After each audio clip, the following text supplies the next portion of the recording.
You arrive in America with no phone. Can your English save you? Imagine this. You just landed in America. You're standing inside a huge airport. People are walking everywhere. You look around, and suddenly you realize something terrible. Your phone is dead. No battery, no internet, no Google Maps. You can't call anyone. You don't know exactly where your hotel is. And there's one more problem. You need to speak English. You look around. Someone is walking toward you. They smile, and they say, "Hi, can I help you?" And now it's your turn. What would you say? Think about it. You want to ask where the exit is. You could say, "Excuse me, could you tell me where the exit is?" Or simply, "Excuse me, where is the exit?" Let's practice together. Say it out loud. "Excuse me, where is the exit?" Good.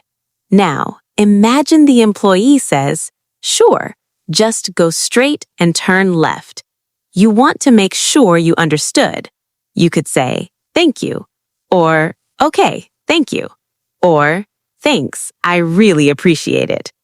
Great. You just completed your first English conversation, but your adventure is only beginning. Scene 2.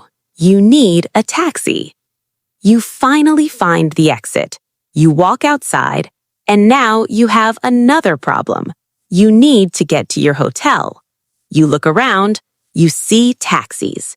You walk toward a taxi driver. The driver says, "Hi, where are you headed?" That means, where are you going? Now it's your turn. You need to tell the driver where you're going. You could say, "I'm going to the Grand Hotel," or "Could you take me to the Grand Hotel, please?" Let's practice. Imagine your hotel is called the Grand Hotel. Say, "Could you take me to the Grand Hotel, please?" Excellent. Now the driver asks, "Do you have the address?" Oh no. Remember, your phone is dead. You don't have Google Maps. You don't have the address. What do you say? You could say, "Unfortunately, my phone is dead." Or, "I'm sorry, I don't have the address with me." Or, "My phone battery died. Could you help me find it?" Let's practice that last sentence. My phone battery died. Could you help me find it? Very good. You just explained your problem clearly, and that's an important English skill. You don't need complicated English. You just need to explain what you need. Scene 3. You get lost. The taxi drops you off. You look around, but this doesn't look like your hotel. You're lost. You see someone walking on the street. You decide to ask for help. You walk toward them. You say, "Excuse me." They stop. You continue, "Could you help me?" Now, what do you say next? You need to find your hotel. You could say, "I'm trying to find the Grand Hotel." Let's practice. I'm trying to find the Grand Hotel. Excellent. Now the person says, "Oh, I think it's about 2 blocks from here." You don't know what 2 blocks means. What do you say? This is an important phrase. You can say, "Sorry, what do you mean by 2 blocks?" Or, "Sorry, could you explain that?" Or simply, "Sorry, I'm not familiar with the area." This is something you should remember. When you don't understand something, don't panic. You can always ask for clarification. Try these phrases. Could you say that again? Could you speak a little more slowly? Could you explain that? I didn't quite understand. These phrases can save you in real-life conversations. Scene 5. Checking into your hotel. Finally, you find your hotel. You walk inside. You go to the front desk. The receptionist smiles. "Good evening. Welcome. How can I help you?" Now, it's your turn. You need to check in. What do you say? You could say, "Hi, I have a reservation." Let's practice. "Hi, I have a reservation." Good. The receptionist asks, "What's the name on the reservation?" You tell them your name. The receptionist checks the computer. Then they say, "Yes, I found your reservation." Congratulations, you made it. But now there's a problem. The receptionist says, "Your room is on the 3rd floor." You take your luggage, you go upstairs, you open the door, and oh no, your room isn't what you expected. The room is extremely small. You look at the bathroom. There's no hot water. You go back to the front desk.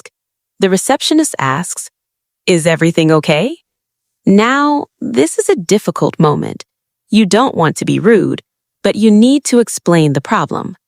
What do you say? You could say, "Actually, there's a problem with my room." That's a great sentence. Let's practice.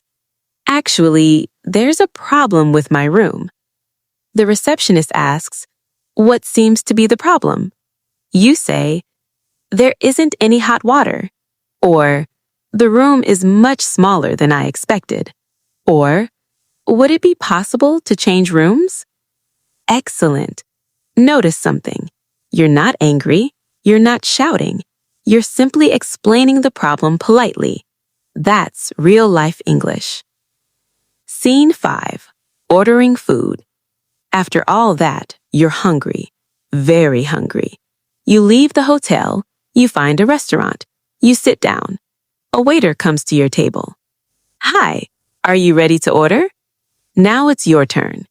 You could say, "Yes, I'd like the chicken sandwich, please." Or, "I'll have the chicken sandwich, please." Let's practice. "I'll have the chicken sandwich, please." Excellent. Now the waiter asks, "Would you like anything to drink?" You say, "Yes, I'll have a glass of water, please." Perfect. Now imagine the waiter brings your food. But you ordered chicken and they brought fish. What do you say? Don't panic. You don't need to say, "This is wrong." Instead, you can say, "Excuse me, I think there might be a mistake." That's polite. Let's practice. "Excuse me, I think there might be a mistake." The waiter says, "Oh, I'm sorry. What did you order?" You say, "I ordered the chicken sandwich." Perfect. You just solved a problem in English. Scene 6. The biggest challenge. Now it's nighttime. You've had a long day. You return to your hotel. You walk into the lobby, and suddenly someone approaches you. They ask, "Hey, where are you from?" This is a simple question, but you're tired. You weren't expecting it. What do you say? You could say, "I'm from Ethiopia."